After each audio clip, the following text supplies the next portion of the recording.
Assalamualaikum warahmatullahi wabarakatuh. Nama saya Tika Komalasari dari kelas B4 2017 dengan nomor mahasiswa 17 22097. Di video ini saya akan menjelaskan tentang tugas 5 dan tugas 6 dari Human Resource Management for English Institution Provider, dengan tugas 5 yang tentang rekrutmen sumber daya manusia dan tugas 6 seleksi sumber daya manusia.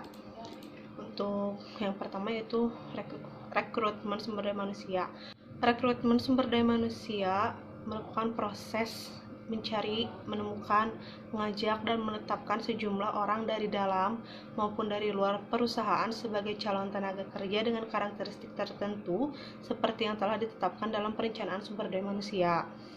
Dan rekrutmen bertujuan sebagai berikut. Yang pertama, menyediakan sekumpulan calon tenaga kerja atau karyawan yang memenuhi syarat. Yang kedua, agar konsisten dengan strategi, wawasan, dan nilai perusahaan. Yang ketiga, untuk membantu mengurangi kemungkinan keluarnya karyawan yang belum lama bekerja. Dan yang keempat, untuk mengkoordinasikan upaya perekrutan dengan program seleksi dan pelatihan. Dan yang terakhir, untuk memenuhi tanggung jawab perusahaan dalam upaya menciptakan kesempatan kerja. Sumber rekrutmen itu ada dua, dari eksternal maupun internal. Eksternal bisa dari lembaga pendidikan, teman atau anggota keluarga karyawan, lamaran terdahulu yang telah masuk, agen tenaga kerja, karyawan perusahaan lain, asosiasi profesi, dan outsourcing. Dan dari internal itu bisa dari promosi, transfer atau rotasi, pengkaryaan karyawan kembali, atau dari kelompok pekerja sementara atau karyawan kontrak. Proses rekrutmen yaitu yang pertama, penyusunan strategi untuk merekrut, lalu pencarian pelamar-pelamar kerja, penyisihan pelamar-pelamar yang tidak cocok, dan yang terakhir pembuatan kumpulan pelamar. Kendala-kendala dalam rekrutmen itu yang pertama ada faktor-faktor organisasional. Beberapa kebijaksanaan yang mungkin menjadi kendala dalam proses rekrutmen antara lain kebijakan promosi dari dalam. Dengan kebijaksanaan ini, lowongan-lowongan yang ada diisi oleh para pekerja yang sudah menjadi karyawan organisasi. Tentunya para pencari tenaga tidak usah lagi mencari sumber-sumber tenaga di luar organisasi, sehingga kemungkinan untuk memperoleh tenaga baru dengan pandangan baru, pendekatan baru, keahlian dan keterampilan baru itu sangat terbatas. Dan yang kedua, kebijaksanaan tentang imbalan. Dengan kebijaksanaan ini, para pencari tenaga kerja baru hanya dapat menawarkan tingkat penghasilan tertentu kepada para pelamar berdasarkan kebijaksanaan yang berlaku dari organisasi.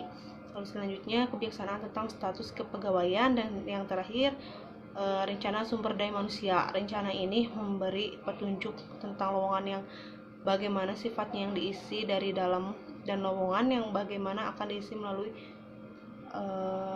dari luar.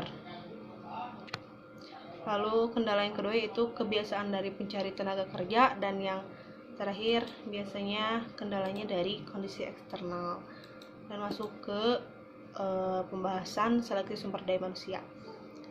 Dalam manajemen sumber daya manusia, seleksi adalah proses untuk memilih pelamar untuk dijadikan karyawan dan menempatkan mereka pada posisi yang dibutuhkan oleh organisasi.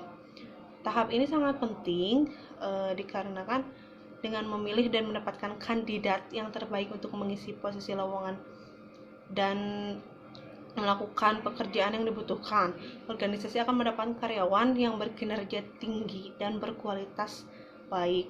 Rekrutmen dan seleksi itu berbeda. Rekrutmen itu semua calon kandidat dimotivasi dan didorong untuk datang melamar. Semakin banyak semakin baik, sehingga menghasilkan kumpulan data pelamar. Sedangkan seleksi adalah tahap penyeleksian dalam menerima pelamar yang memiliki kualifikasi serta kemampuan yang sesuai dengan kebutuhan organisasi. Sedangkan pelamar-pelamar yang tidak memiliki kualifikasi yang sesuai tentunya akan ditolak.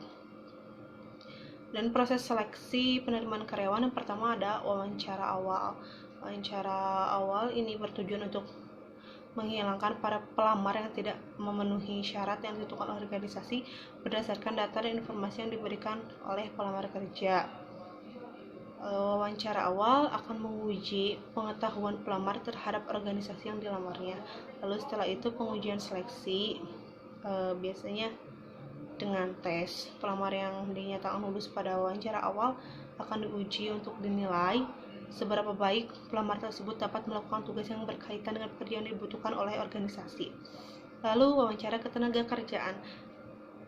Wawancara kerja ini merupakan interaksi antara pewawancara dengan pelamar yang berpotensi untuk diterima menjadi karyawannya.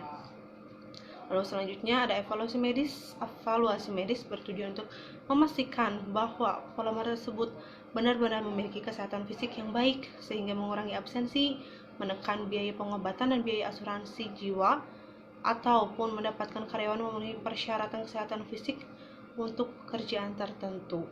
Lalu selanjutnya keputusan penyeleksian. Setelah mendapatkan semua informasi yang dibutuhkan, langkah yang paling penting dalam proses seleksi adalah tentunya keputusan dalam pemilihan tersebut. Keputusan pemilihan ini diambil berdasarkan hasil dari wawancara awal, ujian seleksi, wawancara kerja, lalu evaluasi medisnya. Dan di proses inilah perusahaan akan memutuskan apakah pelamar tersebut diterima sebagai karyawan atau tidak. Dan yang terakhir, mengeluarkan surat pengangkatan atau appointment letter, yaitu adalah mengangkat pelamar yang sudah terpilih menjadi karyawan dengan menerbitkan surat pengangkatan atau appointment letter. Sekian materi tugas 5 dan tugas 6 tersebut. Terima kasih. Wassalamualaikum warahmatullahi wabarakatuh.